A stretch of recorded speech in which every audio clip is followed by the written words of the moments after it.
I will call to order the meeting for Wednesday, November 19th. May I have roll call, please? Mayor Allen, Present. Mayor Pro Tem Clayton, Present. Commissioner Kaler, Present. Commissioner Crowley, Commissioner Skidmore. Present. I would like to welcome everyone here in the audience as well as anyone watching or listening at home. We will begin today's meeting with a Pledge of Allegiance followed by the invocation by Commissioner Skidmore. Allegiance to the flag of the United States of America and to the republic for which it stands, one nation, under God, indivisible, with liberty and justice for all. Let's pray. Father in heaven, we give you thanks for this special place where we can meet, this beautiful building, and for all that are here with us today. Lord, we want to especially thank for all of our faithful employees that are showing up here today, like they show up each and every day. Good days or bad days, they show up for work, and we'd be totally lost without them. So today we want to make special recognition and thanks to the faithful workers that have been here for so many years. We ask you just to bless them and bless their families as well today. And then, Lord, as we look over this agenda and all the items on here, we ask for your divine intervention and guidance as we talk about each one. May all our decisions be honoring to you. All these things we pray in Christ's name. Amen. Thank you, Commissioner Skidmore. Sure. We'll move on to public comments. Do we have any registered? We have none registered. Okay. We'll move on to appointments, proclamations, recognitions, and nominations. We have the 2025 Employee Service Awards. Each year, the League of Kansas Municipalities recognizes faithful, continuous service to Kansas communities. This year, the City of Ottawa is proud to recognize 18 employees with a combined total of 390 years of service to the Kansas communities. Please join us as we take a moment to thank those who serve our community today and throughout the year. And you'll read the names? Yep. Okay. So for 35 years, Steve Morton. And then we have 30 years, we have Deb Batters. Yay. Yay. Yay.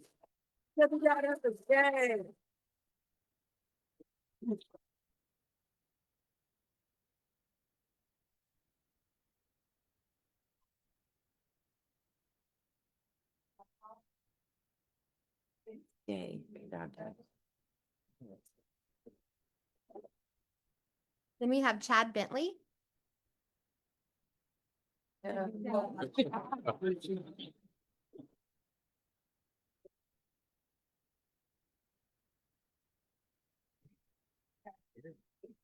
we have Chris Campbell.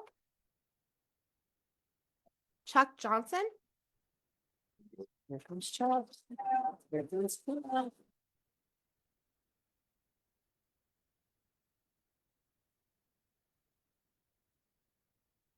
Then we have Adam Weingartner.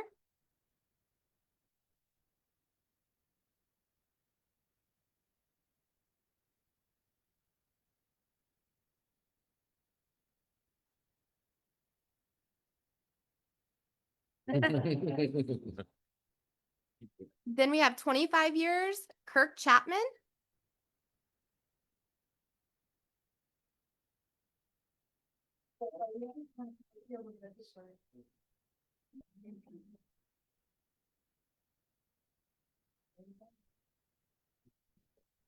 Then we have Casey Crane. Away.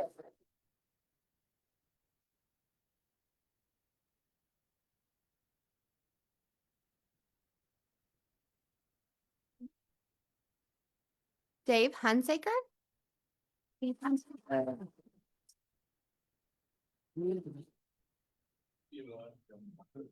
You're doing good. You're doing good, Dave. Good job.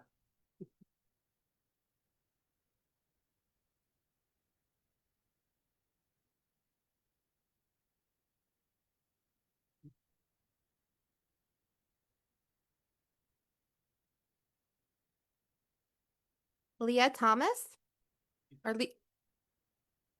Then 20 years, we have Brian Demeret.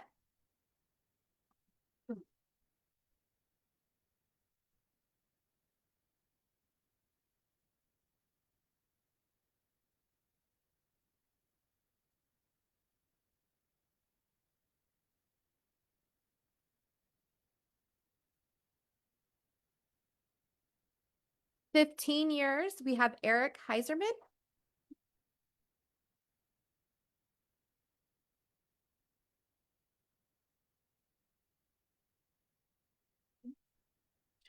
Congratulations, Eric. Ryan Murphy. Brian Hall.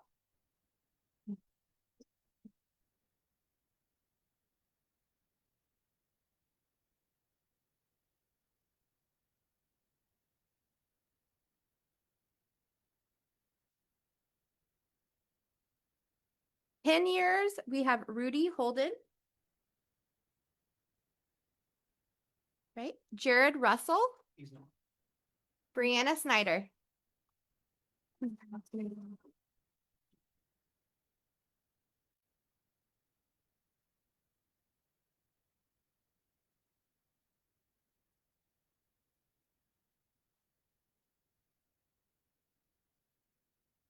And then Lydia Sierra is not here.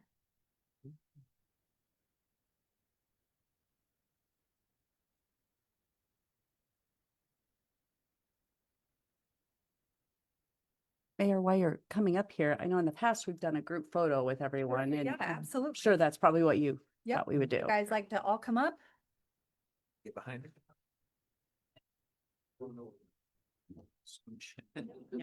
Make sure that was. I just like do that.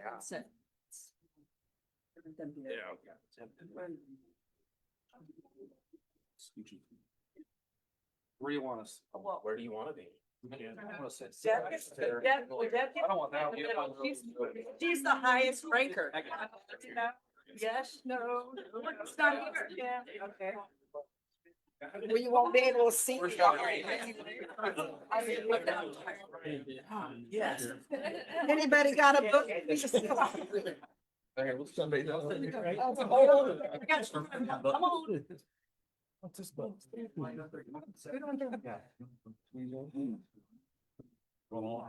Push it again. No.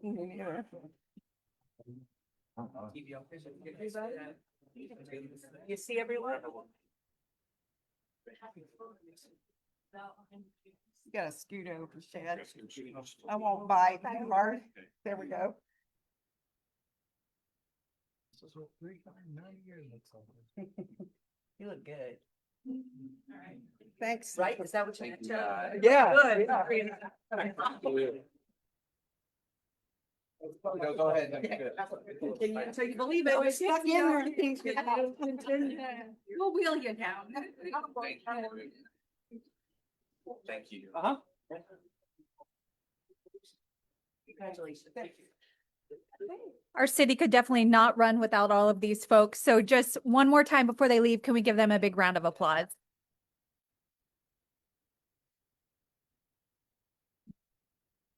Thank you again for all of your years of service. Absolutely. Okay, we will move on to the consent agenda, which includes minutes from November 12th, 2025 regular meeting, minutes from November 10th, 2025 special call meeting, minutes from August 28th, 2025 Planning Commission meeting, October 2025 Finance Monthly Report, and partner agency reports for October 2025, and the agenda approval. Do we have a motion? Madam Mayor, Commissioner? I move that we approve the consent agenda. Okay, do we have a second? I'll second. All in favor, say aye. Aye. All opposed? Motion carries. At this time, I'd like to give the commissioners a chance to declare any conflict or communication they've had that might influence their ability to consider today's issues impartially. Seeing none, we will go to unfinished business. We have the Pavement Preservation Plan update with Director Welsh and Director Landis. They will present an update on the Pavement Preservation Plan. Good morning, Mayor and Commissioners. So what we have for you today is just an update on where we're at with our street preservation plan and the potential funding mechanisms that we are looking into to try to make everything happen. So just as a quick background for everybody to bring us all up to where we're at now. In 2024, the city obtained a citywide pavement condition assessment from an outside consultant. This provided us with the PCI. That's the rating system that we base everything off of for all of our street segments, excluding our brick street or our brick roads. This gave us, oh, there we go. Now we can hear. This gave us a data-driven baseline for our network condition. Using that data in 2025, we developed a structured street maintenance and rehabilitation plan and prioritizes repairs, maintenance, and reconstruction. In May, the presentation was brought to you for a 5-year plan for our street maintenance. And then over this past year, between outside contracted work and our in-house crews doing work on our roadway with that street maintenance plan, we've done a little over 4 miles of repairs to our streets.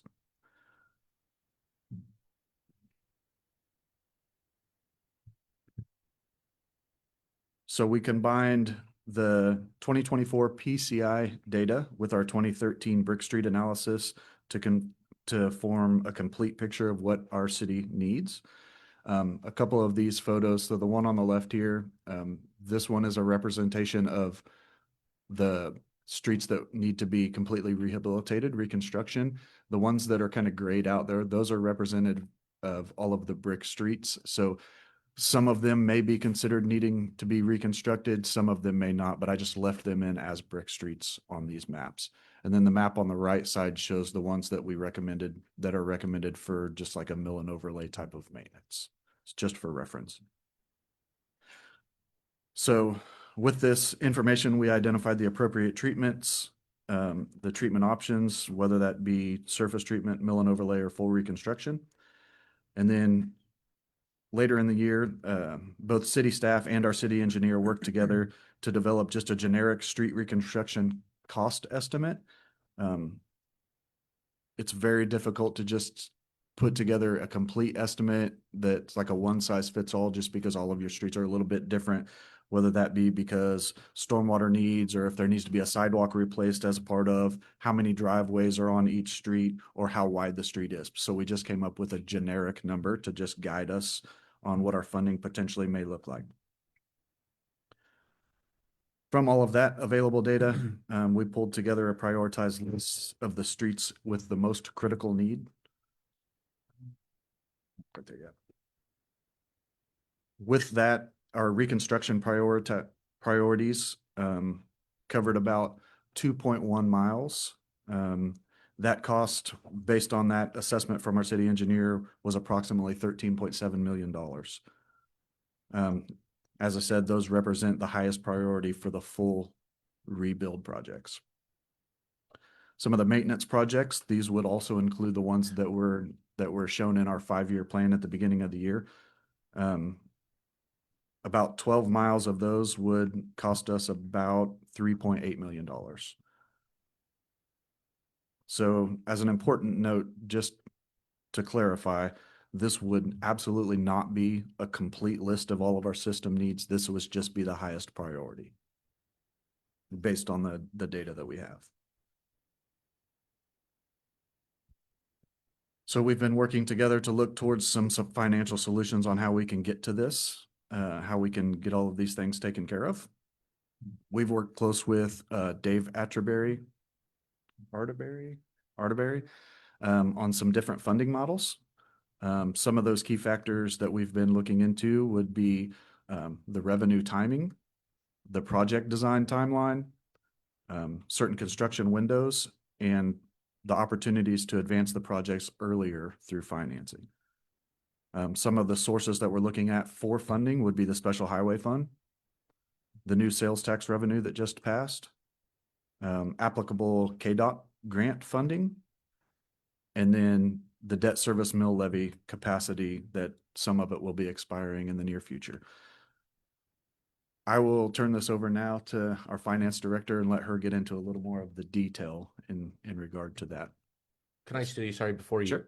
pass it over to her, on the brick roads, I know when you presented originally, we had costs associated with brick roads that were concrete, asphalt, or like going back with brick. On this 13.7 million, do you know what you planned those brick roads to go back as? Asphalt. Asphalt. Okay. Yeah. So the kind of the cheapest Yeah. option of the three. And that's the majority of our roadway system right now would be the asphalt pavement. Thank So it you. only makes sense to go back to asphalt. And DJ, while you're up there too, I know some people like the brick streets for the nostalgic purposes, but Mhm. yet practically speaking, it's cost prohibitive to replace with brick again, I assume, right? Yeah, I don't remember the dollar amount right off the top of my head, but it is more than double from asphalt to going back to brick. So Okay. at one point, Commissioner, you had asked what would the option look like if we were to just overlay some of our brick streets, and historically we've done that. This model doesn't include that option, especially for some of the ones that need the full complete reconstruction. But in the future, that may very well be an option. There would still be a separate cost though, because as I'd mentioned before, we would have to raise that curb and gutter line, or else we would eliminate the whole stormwater system. So there would still be a cost associated with if we were to just use that as our base layer. And I assume some of the brick streets I've been on, there are some dips and valleys. Mhm. Those would all have to be taken out and leveled out, of Yeah. course. Last week we had a citizen concerned about some of the brick streets and how much of this, where we're talking about today, will address those situations that she brought up. Do you know? She was, the one that had brought up was not on this higher priority list. It is definitely on a list, but it did not meet the criteria for this higher priority list. And those priorities are determined objectively by an outside source, right? Correct, based on the pavement condition index that we've Yeah. received from our outside sources. Very good. Okay, thank you. And DJ, on these, brick ones, kind of thinking specifically like east side, some of those stormwater, is that built into this? If it's a full reconstruction, would that be, at intersections, we would no longer have those dips for the drainage for stormwater, that type of stuff?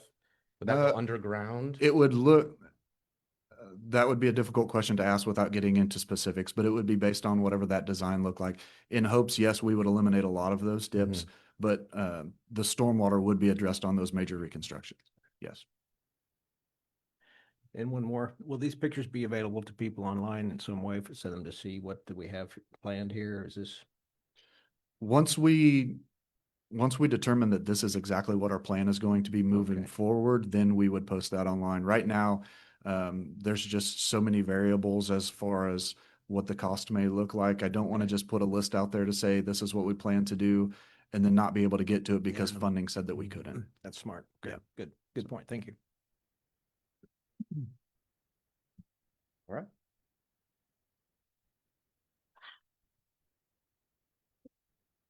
Sorry. That's okay. So just to expand on what Director Welsh said about the scenarios that we're putting together for funding or financing the street component.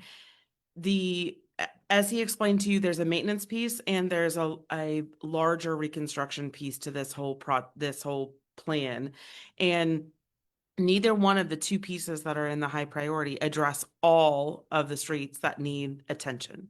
So our goal in the financing of scenarios that we're going to put together is to make sure that we can do as many as we can in the shorter period of time that we can to at least get us started down that path. But we have to also look at when that cash is going to be available and how much it could cost us in the form of interest and financing costs, all of those things associated with either short-term or long-term financing. So, for example, one scenario that we put together uses a portion of the sales tax that will begin to generate next year. Our first distribution won't come in until September of next year.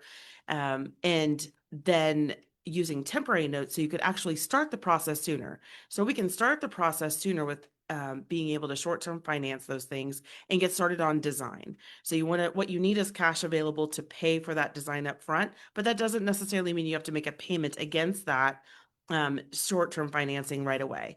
So we're trying to structure it in a way that we can begin the process sooner without having to make a payment immediately towards that short-term financing, and then use either a second set of temporary financing to continue some of the shorter term, some of the smaller projects, like your maintenance projects, using both some special highway dollars and combining that with debt service dollars.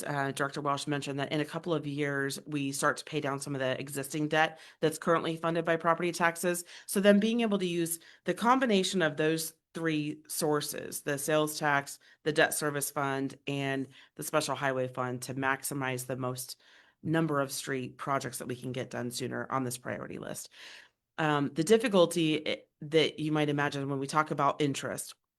So for the 17 or $18 million that he's mentioned here, even if that were to be stretched out for 20 years in payments, your payments are still going to be significantly higher than you want them to be. And we don't necessarily want to pay for a road construction project for 20 years, especially a maintenance project. So we're going to have to structure it in a way that we can pay off at least those maintenance projects within 10 years, maybe stretch the reconstructed projects from 10 to 15, but then you have to really understand what your revenue stream is going to be coming in off of that sales tax, or be committed to using a dedicated mill levy amount towards those payments. So those are the scenarios we're working to put together for you.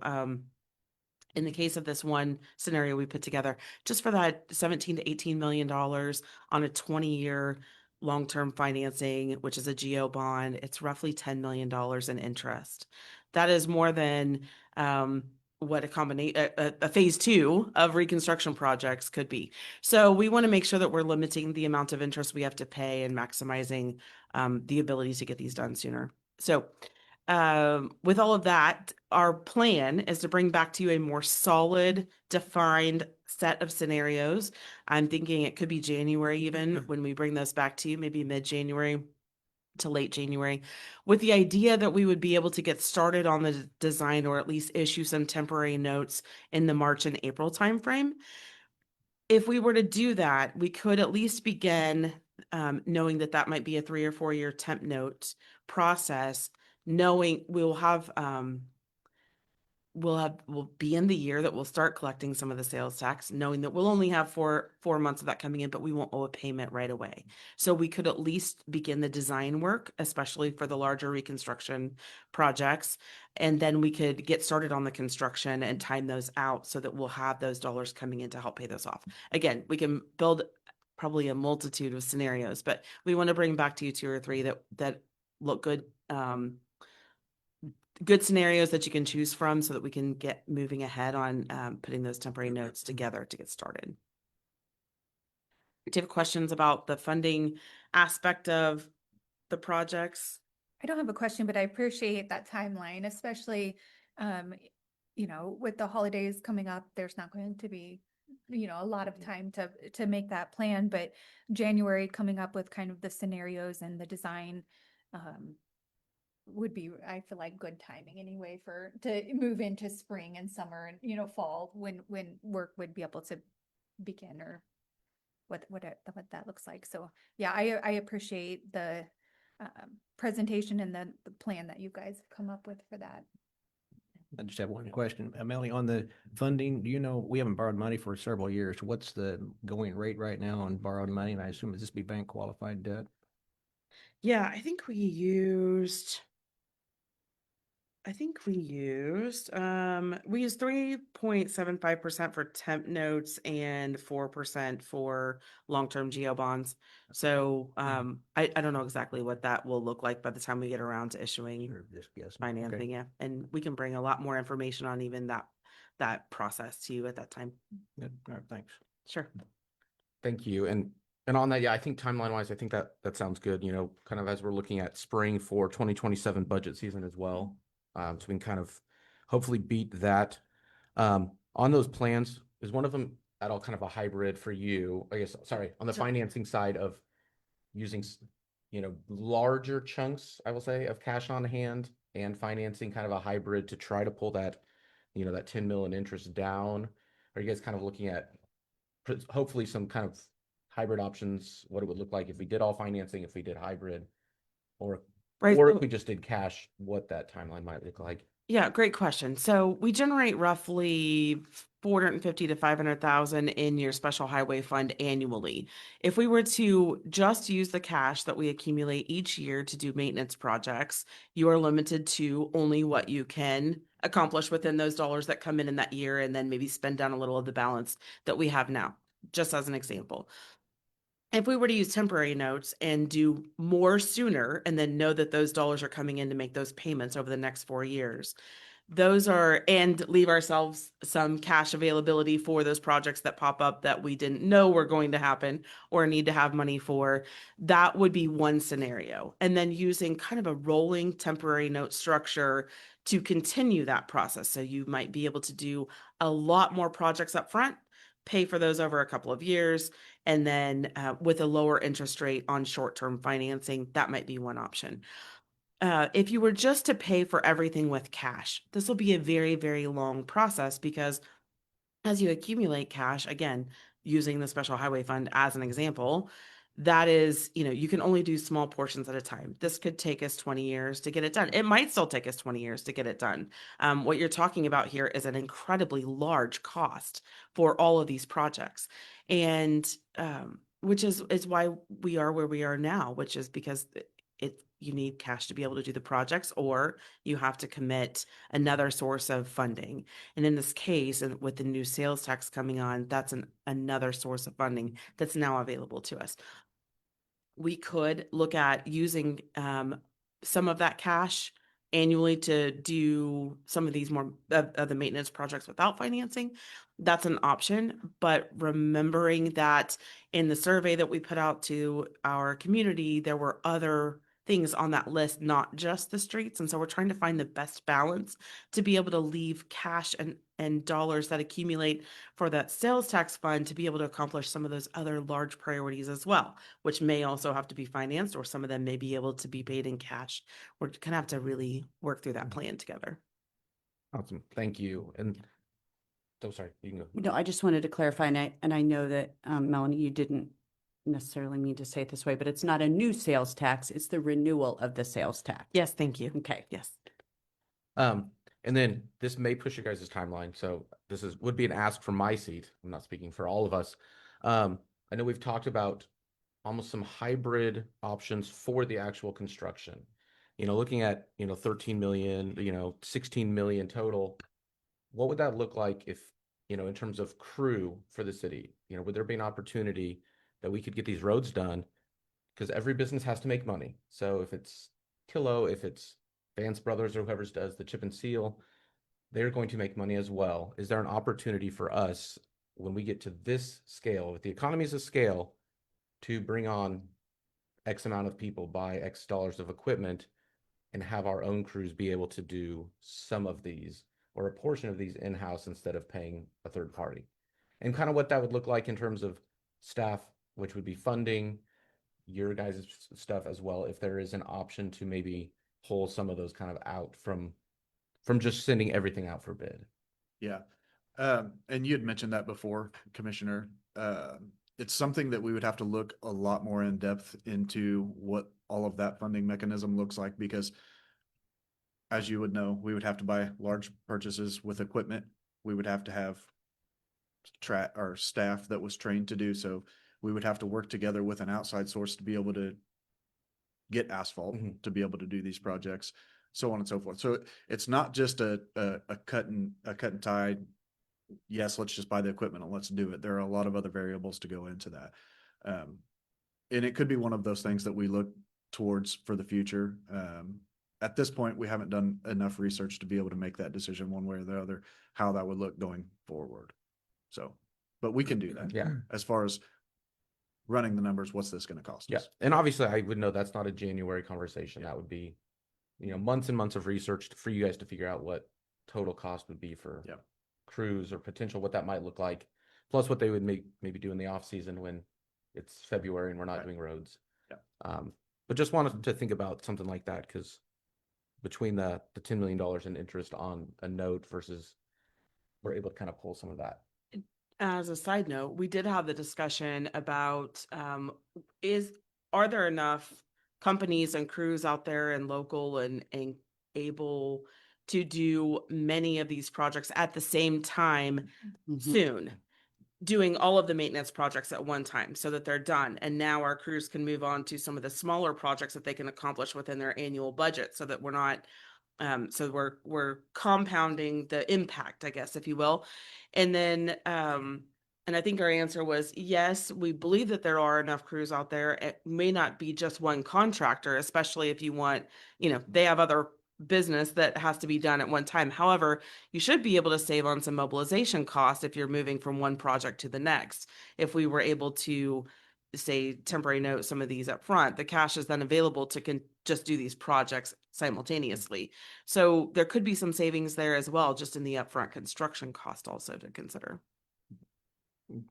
I also appreciate the thought of using some cash, but I'm looking at our overnight money rate is 4%. If we can borrow 3.75, we can do that all day long and do all right. I still believe in the power of leverage, and it's working in this case too. So thanks for your presentation. I really appreciate your wording and your way you presented this. And I like the numbers. Looks good. Thank you all. Thank you. Okay, we will move on to new business. We'll start with item 11A. Third quarter 2025 community partner reports.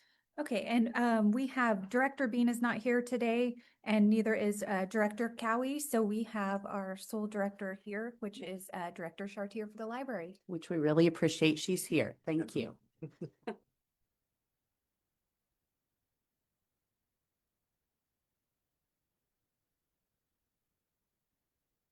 Good morning, Mayor and Commissioners. Thank you for having me here. Just a brief update on our third quarter. Our third quarter saw in July the end of our summer reading program. We had a pool party to celebrate the teens and the children's department's accomplishments, and then the adult summer reading party consisted of adults getting together down in the circulation area and celebrating with food and prizes. So they had a good time celebrating their summer reading accomplishments also. August saw us run a second annual Return of the Skunk Run book sale with the Friends of the Ottawa Library. We were able to do that over at our Walnut Street location, which was nice because the year before we had a outburst of rain right when we got everything set up. So we didn't have to worry about that this year. We raised $2,590 for book sales, and we did a Friday night event where we allowed members to come in and shop first. And we netted 45 new members by doing that, which gave them $671 in additional funds for memberships. And then in September, we did several programs in September, a lot of arts and crafts programs. One program I'd like to highlight is that Lisa decided to do a Ride the Flint Hill Trails, where individuals met here on Tuesday morning at the library and they went out on their bikes and rode the trails. So that was a great highlight for our trails. And she got some great pictures while they were out riding that she featured on Facebook. And that was a lot of fun. Got a lot of people interested in also our bike checkout program. So that was wonderful. Coming up, current happenings at the library. We are currently part of a matching fund for November with the Franklin County Community Foundation and the Patterson family. And there are actually 7 nonprofits that are included in that matching offering for November. We have, of course, the Ottawa Library Foundation, Franklin County Historical Society, Life Care Center, Hope House, the Franklin County Transportation and Senior Services, Blessings Box, and United Way Foundation. So we're excited to be a part of that and look forward to hopefully raising a lot of funds for all those organizations. Part of our fundraising with that is we have our year-end appeal. We usually do that in December, and we moved it up to November. We also have our second annual Festival of Wreaths. If you have not seen the post on Facebook, we do that through 32 auctions, and you can get online and bid on those. Please come down to the library and check out those wreaths. We have 19 wreaths donated by individuals, community organizations, and staff, and they're all very unique and very cool. So go down and check them out. We also are raffling 2 quilts that have been donated to the library for those matching funds. And we started doing wrapped books last year for the Friends. And this year, the Friends are doing the November wrapped book sales towards that matching fund also. So come down and check those out. Those are $5. The books are wrapped. They have little pockets in the front where we put different items in, candies and stuff. and a little, I guess, hint of what the book is about on the inside. So those make great gifts for Christmas. Coming up in December, we have story time at the depot on December 9th, and they will read stories at 10, 2, and 6. And then individuals will get to tour the depot, and that's always a lot of fun.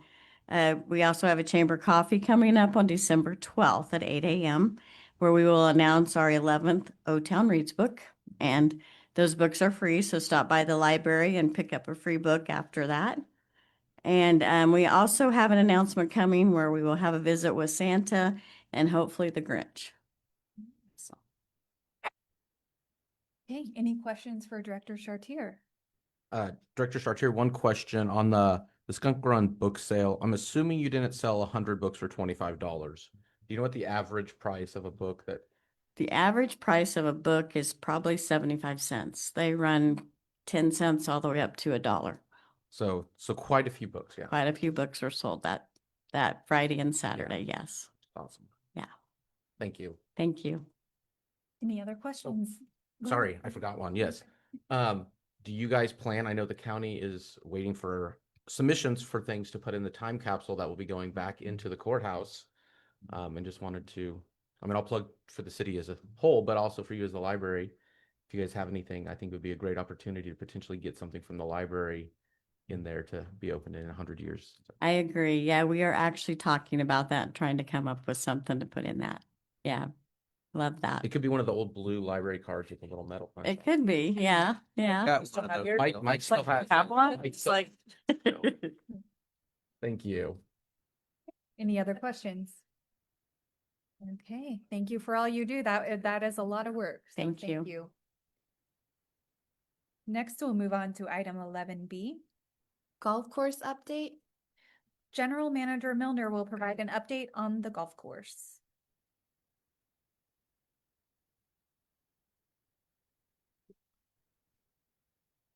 Good morning, Commissioners and Mayor.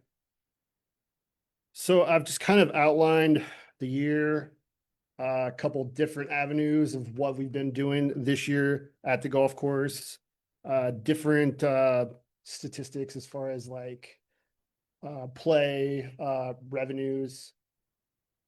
First and foremost, public golf course, open all the time. Come see us. This year so far, and I ran these numbers like last week, but we're around 12,000 rounds for the year, which I think is fantastic, honestly. We're still kind of fighting the moniker of, are you private? Are you public? Are you there? Are you open? And so the more nice days we get, the more play we've been getting. We got green fee revenue at over $130,000 this year. We did 4 to 5 golf tournaments, including high school events this year, raising almost $8,000 in revenue. Golf carts, we've rented 6,700 different rentals for around $80,000. And the first 3 months of the year, we still had kind of an agreement with Great Life, so we really weren't taking any revenue. So there were times we were sending out golf carts and really not recouping any money or green fee or anything like that. So that's something that's grown throughout the year, which has been really awesome. Merchandise. We've slowly been bringing merchandise into the golf shop as well. I've sold around 12,000. It's a little more than that now. But golf balls, tees, polos, you name it. I've tried to keep everything pretty affordable. And for the most part, as soon as I get it, it pretty much flies out the door. So that's been really neat. I just opened a couple new accounts with some vendors this week to be able to look into some different stuff for next year. And I know the ladies, they always want some different things, and there's going to be better options. And this will definitely be a better revenue stream next year. Food and beverage, in our current clubhouse, we've sold probably about $40,000 worth of snacks, beer, whatnot. That in a long-term perspective, that could be a lot higher with tournaments and, different outside events if we had a little more of a space. This year, Drew and his guys have just been phenomenal. I cannot tell you how many times we've dug up something and I've never seen that in my life, and they fix it and they're awesome. So major props to him and all the guys in the city that have definitely come out and help us. They've loaned us equipment. We went ahead and restored 2 of the bunkers or sand traps for not golfers. So part of that, we borrowed equipment from the city, redug it out, put drainage in, new sand. We've reseeded a lot of the tee boxes. We can now water each tee and green, with the exception of 1 tee, which we're going to figure out this winter. But other than that, we can irrigate pretty much all of the areas that are a real necessity to keep the golf course living and, from year to year. Drew's also done a great job in adding collars, fairways. There hasn't been definition on this golf course in some time. And like that very first picture, if you look at that, that's the tee box on our hole number 3. And that's really good turf grass. And that's just a testament to Drew and his crew and how well they've done this year. The next slide here, I'm just going to kind of talk about a little bit, we had various different leagues, and I just kind of left them as they were from last year. Those are all things that I plan to grow this year. We have a senior league that plays every Monday morning, a ladies league that plays on Tuesdays, Thursday night league, which is a really, really popular night to come out, and a Friday night couples league, which I think all can grow and expand. And that's just nothing but positive. And all these people, they're diehard. And then towards the end of the year, I even saw more and more people that I was like, oh, I have not seen you before. And we got newer golfers out there. So I think there's so much potential there. Also, with the help of the Optimist Club, me and Trey had a buddy of ours come down from Kansas City, and we got some funding together and purchased some snag equipment. Snag starts for starting new at golf, which is, it's a golf program designed for juniors. It is safe-ish compared to normal golfing clubs. So we got all the PE teachers in the Franklin County area together and was able to give them a set that they can share. And now they will have the curriculum of golf in each PE class at Central Heights, Ottawa, and some of the other various schools around the area. So that is just long term, I think, just going to get more people interested in golf, period, in general. Also this year, we're looking to expand some more of junior golf options. The Optimist Club runs our junior program here at this point, but I'd like to find a gap where we bridge their program into our high school program, and hopefully we can leverage more high school players and more college golf scholarships, because there's a lot of those out there. So those are just a few of the programs that we'll be looking for or forward to next year.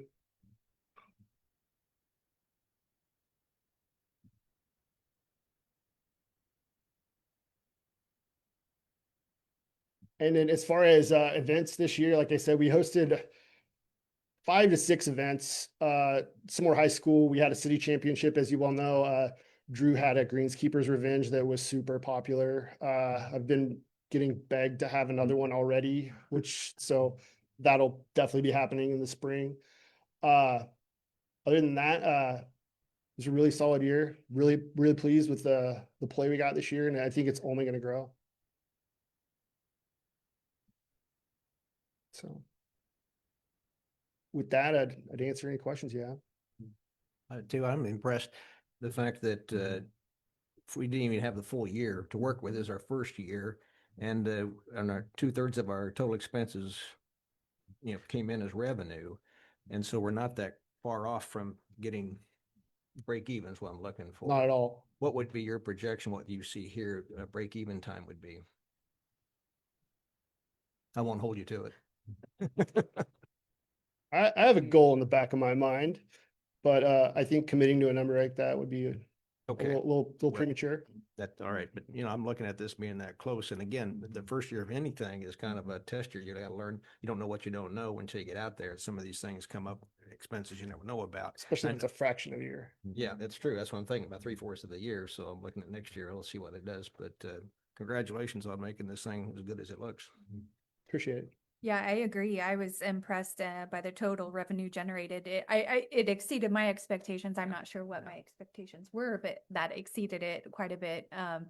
So kudos to you guys for doing the work, creating that revenue, and continuing to make the golf course look really good. Because, like as you mentioned, it is public. Anybody can go to it and get outside and enjoy the day. So thank you. Yeah, I will ditto all of that. I think, you know, you showed these photos and I'm like, I've never seen stripes like that here. Yeah. And I think that is just a testament to, you know, your management and Drew's management of the course, and the work you guys do put in. And obviously before, you know, we took over officially, you started, you know, there was a lot of concern from a lot of different groups. And I will say, you know, specifically the optimists after the junior golf and the snag, it has been great to hear positive feedback from so many places in the community outside of kind of within the walls of City Hall. So I think that is great. The snag, I think, could be a great opportunity for local kids to get into golf now that they have a place. You had mentioned on there high school and college. Are some OU practices, or is that just kind of college age kids? So we do have the college team out to practice a little bit. I was explaining to Melanie earlier that our golf course is not really as long for some of those better players, so it's not always their best option to practice at. But with some of the expenses at some of the other places like Eagle Bend and other courses charging them a premium fee, sometimes it's better for them to come here and practice. And the girls definitely play here more, which, you know, and I've built a great relationship with the college coach, and it's awesome. And there's definitely times if we need help, they'll help us out as well. So it's really neat. That's awesome. I think obviously, you know, we can't offer the amenities that Eagle Bend can in terms Yeah. of driving range, practice area, and stuff that they need, but any round that we can get them playing here in the community, I think is great. And so, could you shout out? I saw the pictures, and I think I saw it on Facebook, who the city champions are? Because for the first year or partial year of the golf course, do you know off the top of your head? Way to I put them on the I feel like spot they there. need a little public shout out to be. Agreed, but If you don't know, that's okay. We can. I'd rather not because I don't know all of them. Oh, okay. No, that is totally fair. But But I congratulations. know it's all posted on our Facebook. If you'd Okay. like to see that, it's all on there. The gentlemen that were in the senior division, I'm not as familiar with. So, but yeah, that was a fun weekend. Yeah, that sounds great. Well, thank you for all you do. Absolutely. I think all the other commissioners said it well. It looks amazing. The golf course looks amazing.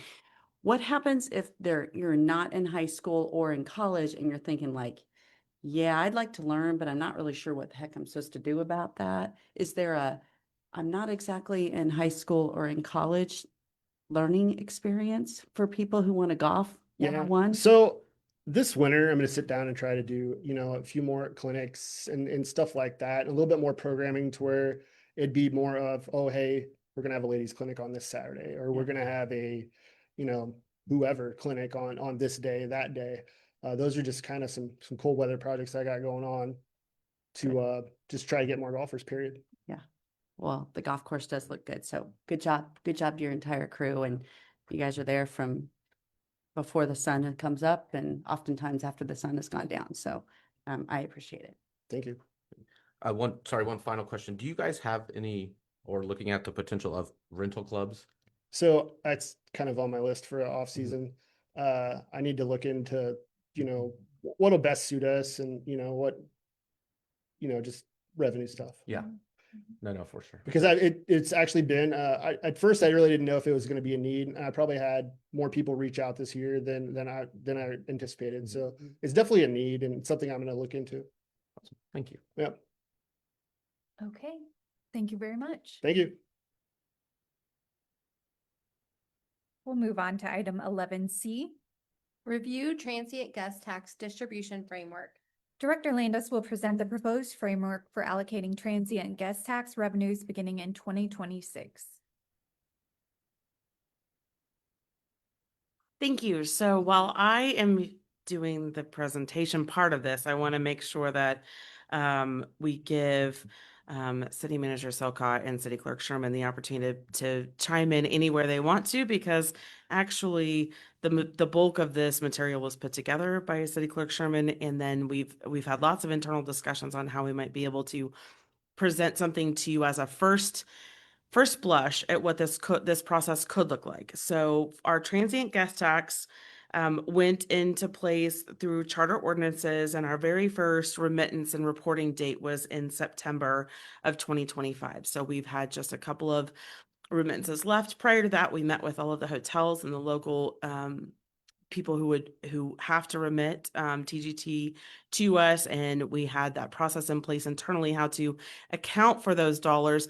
But as you recall, we've had some small discussions about how could we use this to our benefit, both for some of our local activities and then also to benefit the budget for some of those community partners and those allocations to them. So this presentation was put together with those things in mind, and everything in front of you is kind of a draft, and we're really interested in your input.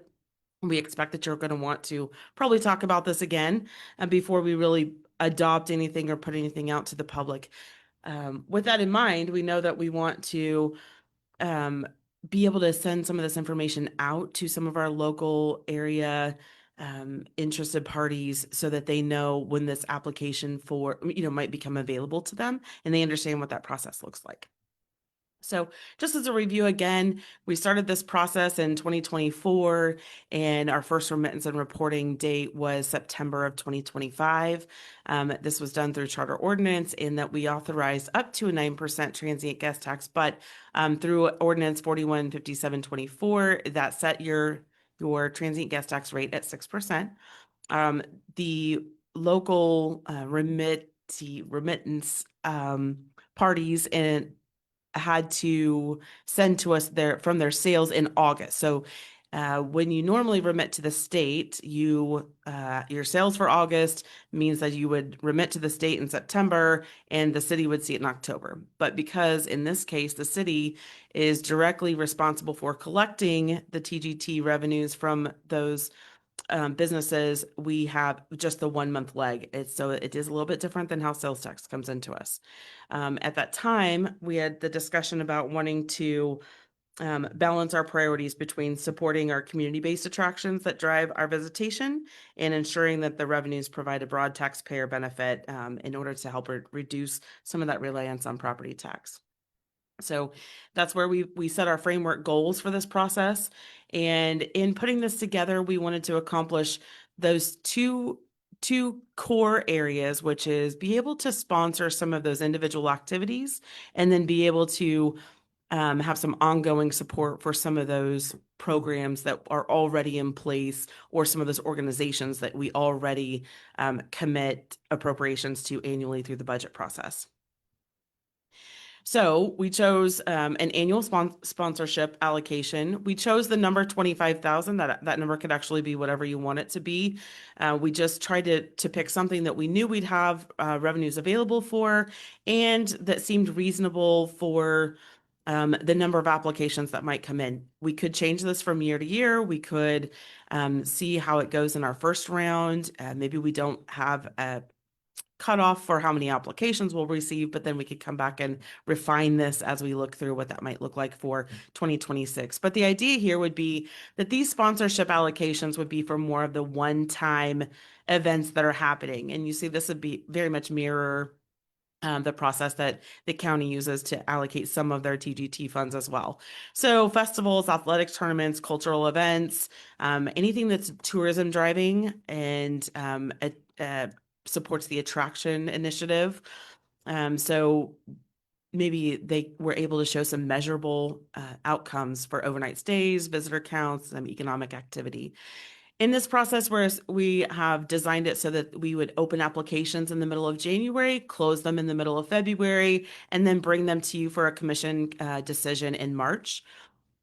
The idea behind that timeline is that some of those events may be happening early in the year. We want to give them an opportunity to be able to apply for those dollars early. We are estimating that that could be anywhere from a larger request to a much smaller request. Maybe there's only $500, or maybe it's $1,000, or maybe it's $10,000. We don't know exactly what that might look like, but we want you to have the opportunity to award some of those one-time initiative dollars early in the year so that those events can happen and are supported.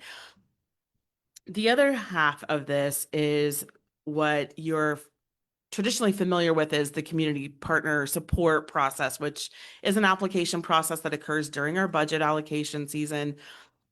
And that's what give you an opportunity to use some of those TGT funds to reduce our reliance on property tax. So that doesn't just have to be through those community partner applications. It can be for a variety of other budgetary needs, those items that come to you during the budget process that you believe that these funds could support. So it could be funding for some of our recreational facilities, our OMA, that could include your golf course, the pool maintenance, the Orlis Cox, any of those capital improvements, any of the marketing and promotion initiatives that you might have. Again, some of the community events and partnerships for some of those that are producing tourism impacting programming, any wayfinding, downtown improvements, trail enhancements, and then again, your community partner support. So this would give you a broad ability to apply those funds to some of those priority things that come to you that may not otherwise have budgetary funds available to assign. So that was our approach in putting together these guidelines and a sample application that were in your packet. The information that's in the memo, again, is just to give it a framework so that we can have the discussion, see if you have some other ideas on where you'd like to go with this process. Our financial estimate for 2026 is roughly 360,000. We did, again, we started this process a little later in the year than what our original estimates were for 2025. So right now, I think our estimate to bring in to even end this year is roughly 115,000 roughly. So at least we'll be able to start the year with that. But then remembering we will have to limit the amount that we assign in 2026, but that should be okay because if we can start this process for an early application process to be able to fund smaller activities in 2026 and then assign some of those dollars to our 2027 budget priorities, we will have had time to accumulate some of those funds throughout the year in 26. And we could look at some of maybe a hybrid solution for 26 as we know those funds become available and become part of the cash available in that fund. So with that, I think I'll leave it for any questions or comments you might have. Again, for any of the staff can help to answer, or if you want to give some guidance and direction, and we can put together a next discussion for you. Well, I'll say thank you, obviously, for all your guys' work on this. You know, as you kind of showed up there, it's been a process that has been ongoing for some time. Just a couple of questions. I saw that obviously, you know, we're keeping 2% just to kind of cover staff time, the administration process in the general fund.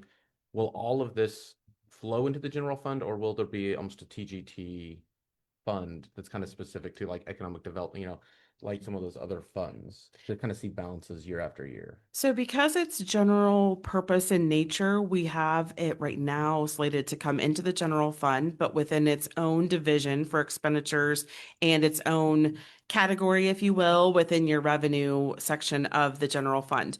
We do anticipate being able to put together, when you look at those forecasts for cash availability in each of the funds, you would see a breakout between the general fund and what's available for TGT, because those dollars would essentially be committed, I guess, for your next year into that process. So we want to try and make sure that you have the option to see those more easily than if it were just wrapped into the general fund balance. Awesome. On the first one, the annual sponsorships, kind of a couple of questions with that. Do you see that limited to nonprofits, or do you see anyone being able to apply if there were a for-profit group having an event? And then do you see that as being a single gift? Do you see us putting a cap and say if it's 25, we'll accept 5 for $5,000? Or kind of in that process, do you see how many would be awarded, or what do you guys kind of in that framework have? I don't know that we went that far as to limiting anything yet in this phase of designing this. I believe that we could probably structure any way that you want. I do think that you might see the same partners or groups within your community asking for money time and time again, possibly for the same event annually. And that might be something you want to consider. Maybe it's something you really do want to support. And then I would see that there's probably some that are just a one-off event that's going to happen. Part of our discussion during budget was, as an example, there was a request from the Chamber of Commerce to assist with the cost of some expanded marketing materials. That's kind of a one-time request, but you might also have somebody coming to you with an annual event that they put on that might attract visitors from not just outside of the city, but maybe even outside of the county, or from states away. That might be an annual thing that you want to support. So it's up to you if you want to limit those transactions. We can certainly venture down that path and put something in front of you if you want to do that, or we can leave it open, maybe even for the first year, and see what happens, and then see what comes to us, and then maybe refine it as we go into year 2. It's up to you. Thank you. Any other questions? Would we be okay holding this for consideration for a future meeting, I'm guessing?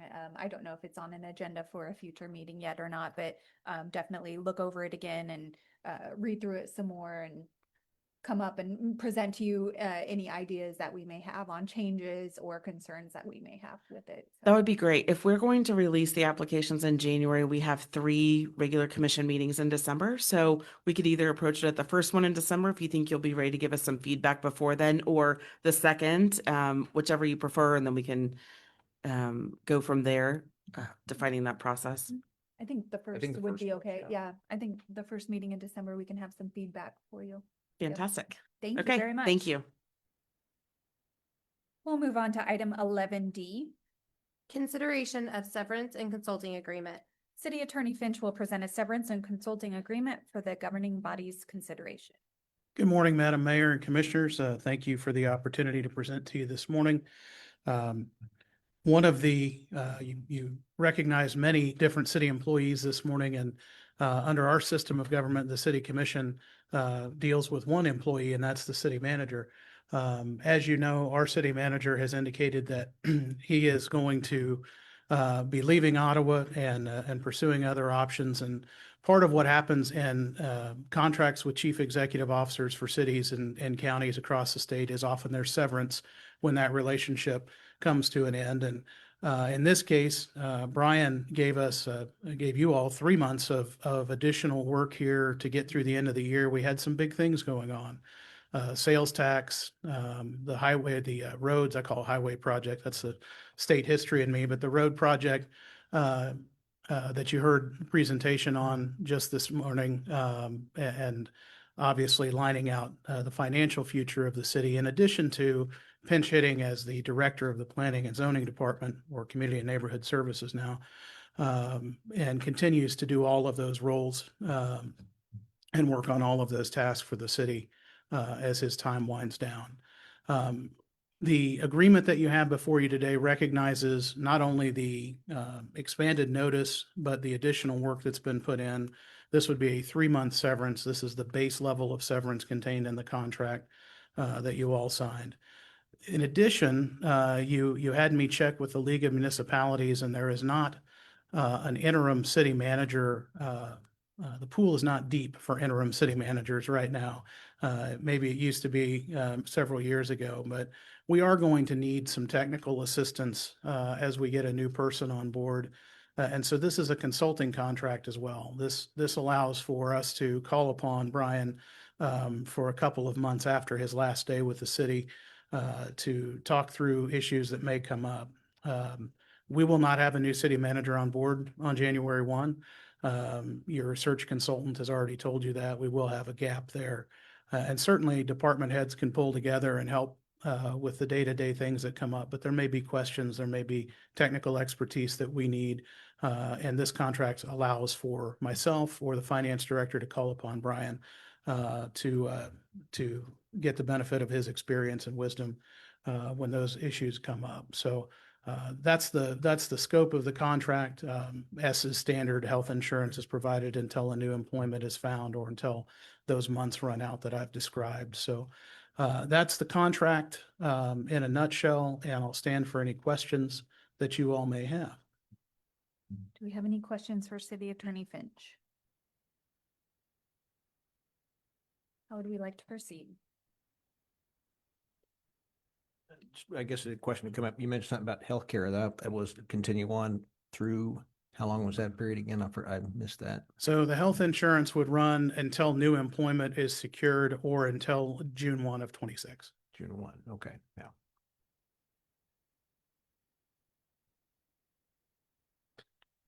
And I guess just a question for finance director, and in terms of months of overlap and how that kind of looks budget wise for that department, do we have any concerns with that in terms of kind of the fund balances, anything that looks like for if a potential start date kind of overlaps with that time? It's a great question. This is exactly why you have dollars in your budget for contingency and reserve in your general fund, and then in most of your other major funds. Thank you. Well, I, for one, appreciate Brian's service here. Very intelligent man, and I've enjoyed working with him. I'll make the motion we approve item 11D on our agenda as presented. I will second. Okay, any further discussion? May I have roll call, please? How do you vote, Commissioner Kaler? Yes. Commissioner Crowley? Mayor Pro Tem Clayton? Yes. Commissioner Skidmore? Yes. And Mayor Allen? And I vote yes, motion carries. Thank you very much. We'll move on to comments by our city manager.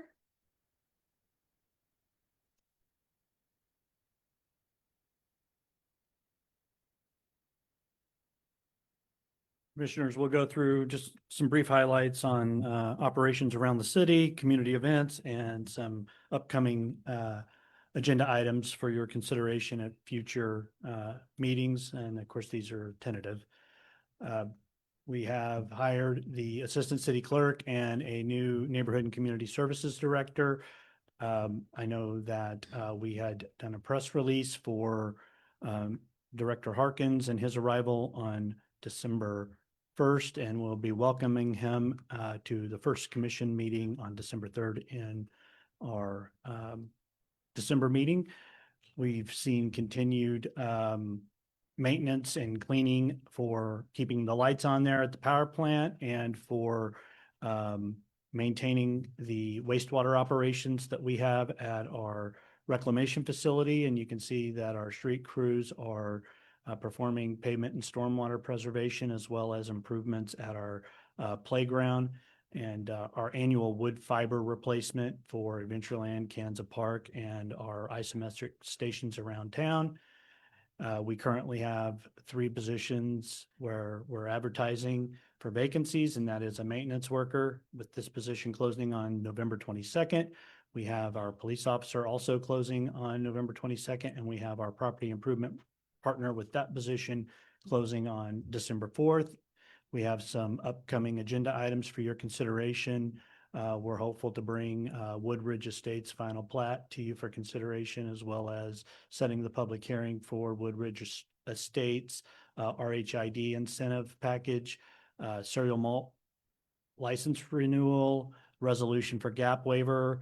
Those are administrative annual items that cities across the state undertake so that we can allow the vendors in our community to sell beer.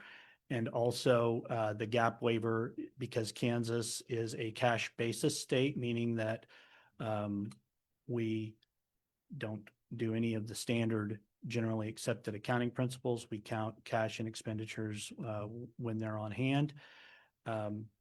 That's why we adopt the annual gap. So we'll have that, as well as the annual Constantino family Christmas tree donation to the mayor's Christmas tree fund. And with that, that concludes my report. If there are no questions of myself or another member of the team. Thank you. One question, what's Adventureland? Is that Forest Park's big playground? That is. Okay. Yeah. Thank you. Okay, thank you very much. Thank you. We'll move on to comments by the governing body. We'll start with Commissioner Skidmore. Really no comments, but I just know in the past, we've had the swearing in of the new commissioners on the second meeting of December, second meeting. And normally that we move that to a 7 p.m. to accommodate some people that may want to come that can't come at 4. I don't know if that's a wish of the commission to change that around. Did have December 3rd meeting at 4 and December 10th meeting at 7. I'm open either way. Yeah, I'm open either way as well. Like you said, if that makes sense for folks to come, and especially if Commissioner-elect Van Leeden is bringing family or anyone like that to get photos. I know as well, like I would have kids just getting out of school prior to that. So if that would be something that would work better for folks, I would be open to that. Swapping 4 on December 3rd, 7 on December 10th. I don't have a, I think we should just keep them both at 7, just add another 7. I mean, You can do that. people know that it's already, the first meeting is always at 7. Let's just keep it at 7 and do the second one at 7 too. I think that makes the most sense, just do them both at 7. Yeah. Any issues with that, the city attorney Finch? Nothing at all. My fan base is only one person, so I don't think it matters. So, but anyway. I think the only thing to consider would be additional staff time, but it will be one meeting, so, and we're canceling a meeting before that, so hopefully that'll make up for it. Okay, that's all I had. Okay, and we will go to Commissioner Kaler. None at this time. Okay, Mayor Pro Tem Clayton. I will just say I attended the Music for Millie over the weekend, which was a great event, the honky tonk. I'm going to say it wrong, but at OMA, and it was a great time. I think I bumped into Tiffany and she said 450 some people were there or something. And OMA is always a little tricky because it's so big. You look and you're like, there's like 120 people here. And then all of a sudden she's like 450. But that was a great, I think, fundraising opportunity. And that was a great event. I do just want to plug the 29th is the Christmas parade. Downtown and Mayor's Christmas tree lighting. And then the Ottawa Main Street Association is having photos with the Grinch if he shows up between 1 and 3. So bring your kids down. I think he's getting ready to come out for the season for a bunch of events. And then wishing everyone a safe and happy Thanksgiving and Black Friday. And remember, Saturday the 29th is also Shop Small Saturday. So as you're shopping for Christmas gifts and stuff like that, instead of just buying something on Amazon on Friday, maybe try to come downtown, shop local businesses, see what you can find here locally. So I can't say it any better than that, so I have no comment. We'll move on to announcements. November 26th meeting has been canceled. December 3rd, we have a city commission meeting here at 7 p.m. December 10th, city commission meeting will switch to 7 p.m. And December 17th, city commission meeting at 10 a.m., all here at City Hall. We are needing an executive session. Would anybody like to make that motion? Madam Mayor, Mayor Pro Tem? I move that the commission recess into executive session to engage in privileged and confidential communication with the board's attorney pursuant to attorney-client privilege exception KSA 75-4319B2. The open meeting will resume in this room at 11:45. Okay, do we have a second? Second. Okay, all in favor say aye. Okay, all opposed? Okay, we'll go into executive session.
Okay, we are, do we have a motion to come out of executive session? So moved. Okay, do we have a second? I'll second. Okay, all in favor say aye. Aye. All opposed?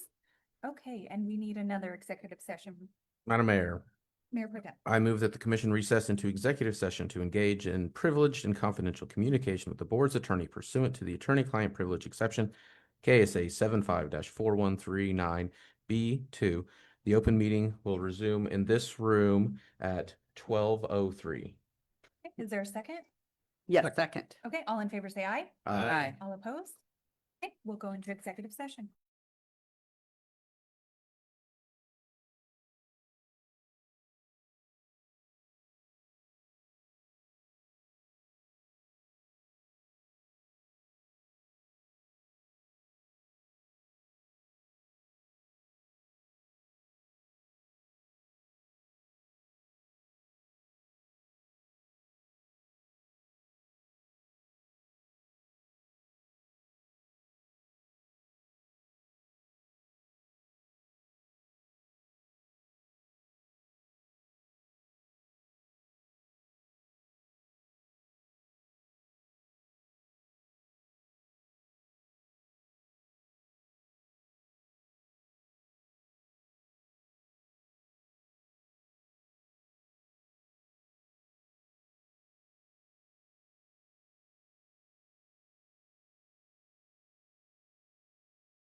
Okay, do we have a motion to come out of executive session? So moved. Okay, second. I will second. All in favor, say aye. Aye. All opposed? Okay, I call the regular meeting back to order and seeing no other business before us, I will adjourn.